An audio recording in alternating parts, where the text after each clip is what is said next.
Yan, ito po yung bahay ni Ube dito sa Teresa, Rizal.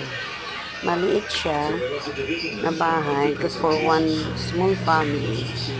Like na kagaya nilang bago pa lang sila mag-asawa, may dalawang kids. It's very comfortable para sa kanila. Dito sa taas, meron siyang dalawang room. Ginawa niya dalawang room. At isa ginawa ng office.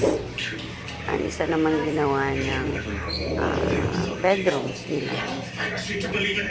Wala pa rin gamit kasi nagpupunta pa lang sila. Pero they are hoping na makalipat na sila this coming May. Yun yung target nila kasi to start the class, lipat na nila yung mga bata dito sa kanilang area. Dito na i-enroll yung kanyang anak.